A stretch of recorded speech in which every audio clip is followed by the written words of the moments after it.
Welcome back, Truth Seeker. Um, this is going to be another bit of a rant. We have a lot to talk about. Hopefully, I'll get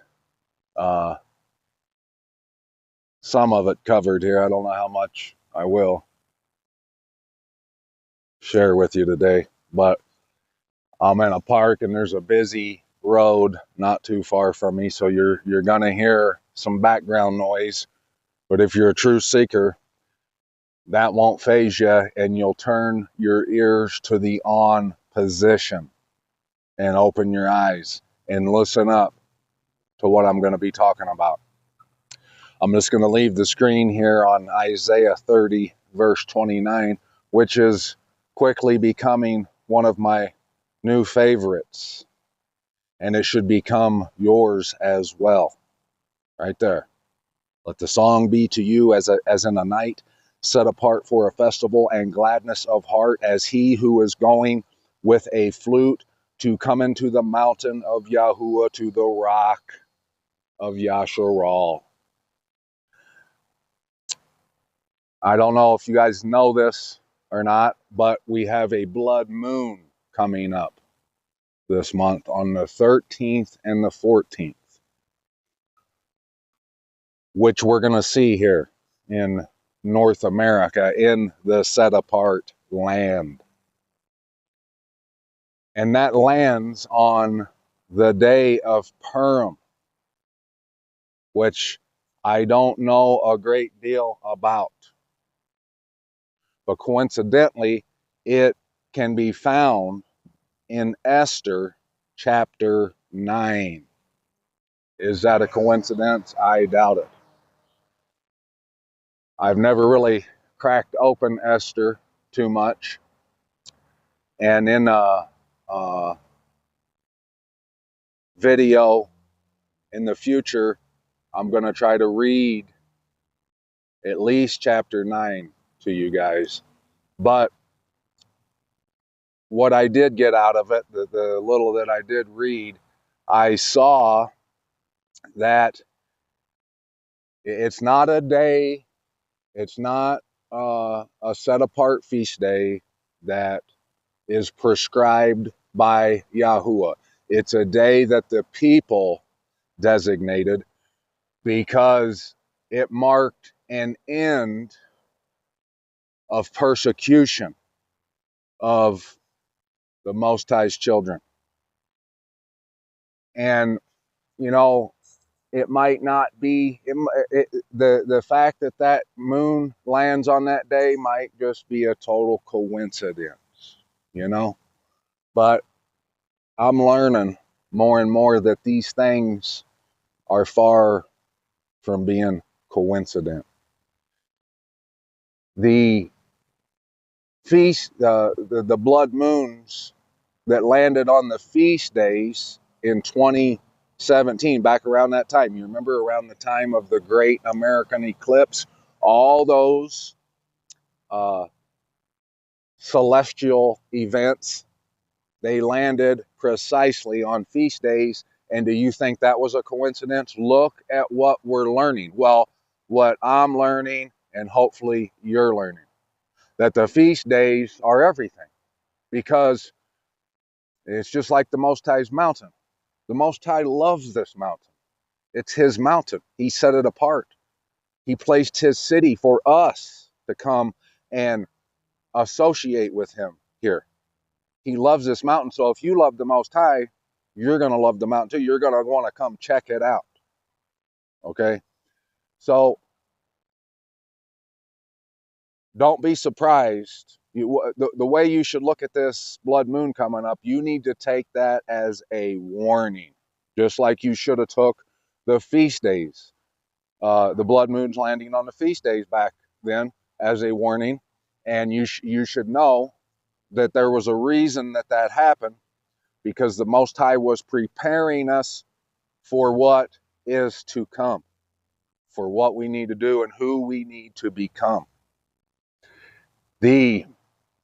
I don't know if you know this either, but all the planets are entering into new constellations. And before you get it twisted, I don't get into astrology. I know nothing about it. I don't fool with none of that crap. Although I do think we need to learn the stars, because the Most High told us that they're for signs, seasons, etc., etc. But Pluto, which is the 9th planet, go figure, and its moon is named Sharon. You think that's a coincidence? I doubt it. It moved into Aquarius, okay? Let me break this down a little bit for you of what I've realized, what the Most High has shown me with all this. The month I decided to up and leave everything I ever knew on a whim, because I was hungry, I was tired of the life I was living. I was tired of the people that were surrounding me, the vampires that were surrounding me, and I wanted to run to Abba's arms. The month I did that, Pluto went into Aquarius, which was March of 2023. And it only stayed there for, I think, like a month, and then it went into what they call retrograde. It went back out of Aquarius. And now, since November of last year, it went forward into Aquarius, where it will be there for the next 20 years. I'm not for sure. Tracy, you probably know. Please do help me with all this in the comments, because I know you probably know more about this stuff than I do. But the last time that Pluto was in Aquarius was back during the revolution, and all sorts of things changed permanently. And right now it's in Aquarius, and all the other planets this year in 2025 are going to change their, whatever they call it, constellations or whatever. They're going into a new area of the sky. And that I've heard people saying that that's never happened before in one calendar year. That there's never been a year where all 9 planets went into a new constellation. Now, and why I think this is so huge is because of the number 9. And I'm like I told you last video, I got so much stuff that I could share with you guys that will absolutely blow your mind. I'm not getting into none of that right now, but eventually I would love to. I'll give you a little hint of one video that I plan on making, and it's going to be about the story of King Arthur. And no, it's not what you think. I'm going to prove to you that the story of King Arthur, just like so many other stories, is actually a story about us, about what we are to do right now in this time. But anyways, back to the blood moon. The blood moon lands on Purim, and Purim is a day where they celebrate an end of their persecution, the children of the Most High. I'm not talking about the people over there in the image of the beast who dress up, the men dress up like women, and all this other abominable stuff that they do. I'm not talking about what they're doing. I'm thinking that the reason that blood moon lands on that day is because it's going to be, it just like in the constellation of Orion, on the 23rd of September 2023 was the night my eyes came open to all this image of the beast stuff. I had been talking about it, learning about it, seeing that they were the synagogue of Satan, so on and so forth. But on that night, I realized, you know, just what that movie, The Gorge, is talking about, how the gorge, it is in between. The world's most deadliest secret is in between the two towers. That night, on the 23rd, is when I started to realize what was really going on and how this is the trap that's been set. And that night is when Betelgeuse, the star Betelgeuse, which is in the right shoulder of the constellation Orion, it eclipsed. There was an eclipse of that. That was the Most High. So he had that predestined for since creation, for that to happen and for us to start realizing what's going on now. When I was talking about that on the 23rd of September 2023, there was nobody talking about Israel being the synagogue of Satan. Go take a look around YouTube now. You're going to see it everywhere. It's everywhere. People are waking up to this reality. Just like that was a sign in the heavens, and it marked the beginning of a new era. I think that this blood moon is going to mark the beginning of our transformation, your transformation, into becoming who the Most High wants you to become. And after that blood moon, on the 29th, and those are numbers you need to start noticing, is 2 and 9. In Ezekiel, the measurements, and this is in Ezekiel is where I began this whole journey. Sister Rena will tell you, I've been interacting with her since all this started. Back when I was in Rockford, Illinois, I started to read from Ezekiel, and I was learning about the measurements of the Hakal, of the house of the Most High, and the measurements of the threshold is 2 times 9. You need to go in and read Ezekiel, and you need to learn all these things. But those numbers are massive. But on the 29th of March, which will be 16 days after the blood moon that lands on Purim, 16 days, 16 times 9 equals 144. 16 days after that, on the 29th, there's going to be a partial solar eclipse that's only going to happen on the eastern half of America. And then 9 days after that, guess what day that is? Passover. Now, I'm going to leave you with this encouragement, True Seeker.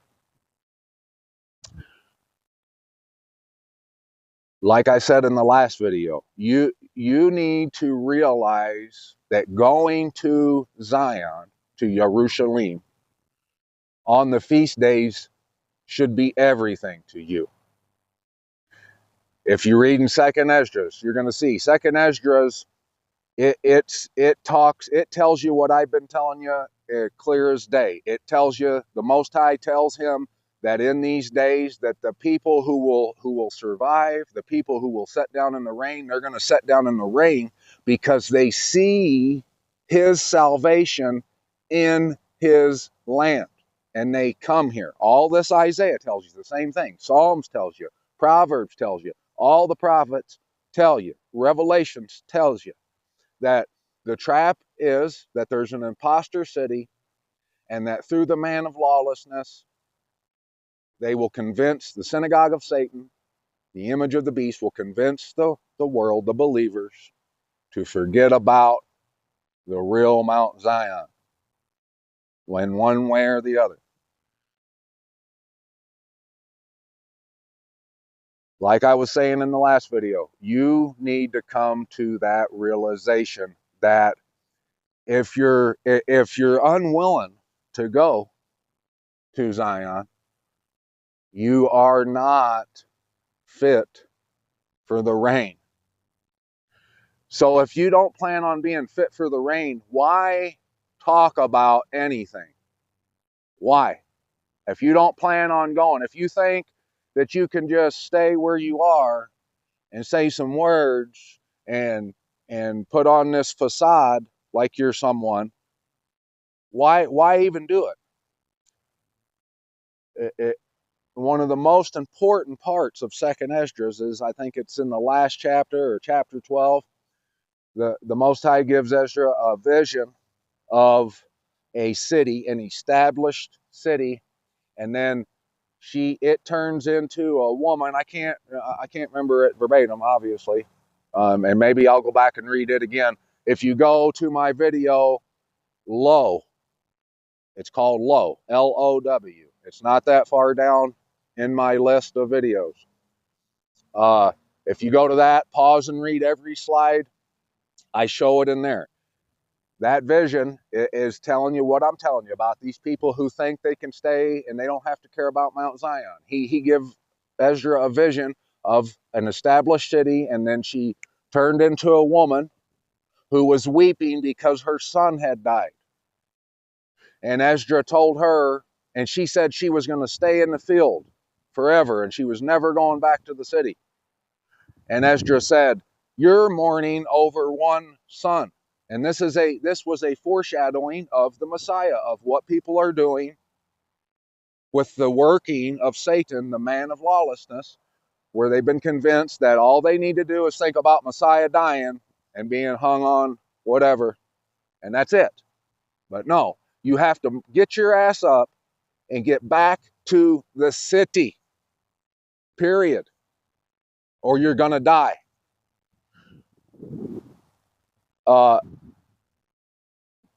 Like I said, Second Esdras explains this perfectly. But if I were you, I would take this blood moon coming up on Purim as a warning sign, as a wake-up call for you to say, if I love the Most High, and I want to be who I've been claiming to be, then I should care about his mountain.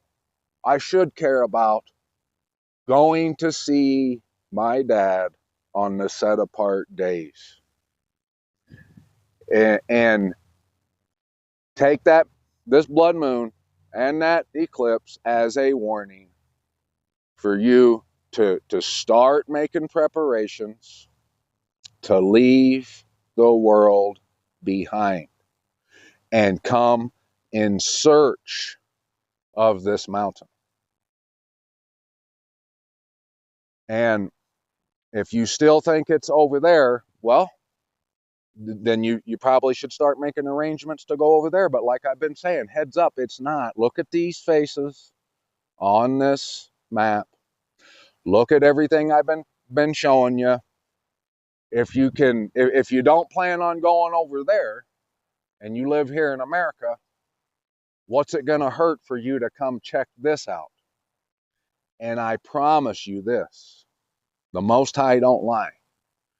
In Revelations, where it says the Lamb was the only one worthy to open the scrolls, the Lamb overcomes. When you come here to check this out because you care about the Most High and you give him and him alone all esteem, when you step your feet in this valley, you're going to overcome. The words of this book is going to become open to you. Your eyes will become open. And you will no longer be blinded like the rest of these fiddles. Passover's coming up. What do you have to lose? What do you have to gain? Think about it, my friends. Start making preparations. And like I said, if You should be able to at least agree with me that you should start making preparations to go to Mount Zion, right? If you don't believe me that it's in Utah, you should still be able to agree that the Most High, through all of His Word, has told you that you should go to Mount Zion on the feast days.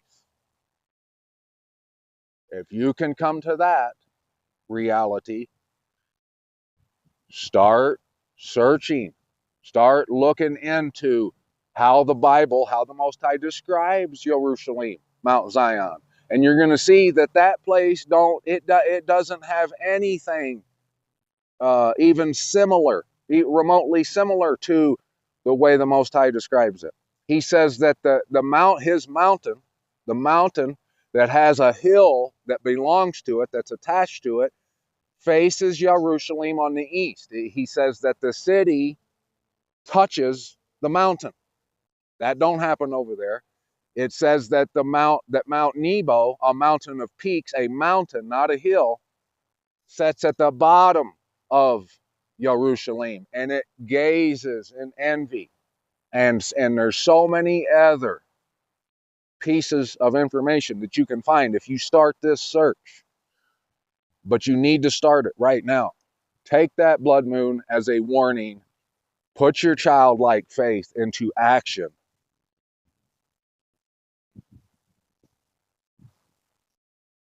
Stop acting like these fiddles and acting like you're the one that calls the shots and you can set down in the rain however you want to. It doesn't work like that, my friends. Take this warning. Take these astronomical events as warnings, as signs for you. You know we're in the end time. You know this isn't a time to play around. The Most High said that in the end, the world, all these fiddles, these posers, they're going to see the difference between one who serves the Most High and one who doesn't. We're going to see the quality of His elect. If you don't have the faith to put your trust in the Most High and come looking for His mountain to show up on the feast days like He desires, you don't have that quality. You're like these fiddles, you're on your way out. And one more reason I believe that this Pluto going into Aquarius and all that is significant is because in Mark chapter 14, which explains to you in short what you have to do. It explains to you that just like that lady who broke open that expensive flask of genuine nard, she gave everything she had. You need to do the same. In that chapter, the Messiah says, go into the city and there'll be a man holding a jar of water. Follow him and he will show you the place that I have prepared for you. That's why I think all this is significant. I'll try to break it down more for you in the next one. See you soon, Truth Seeker.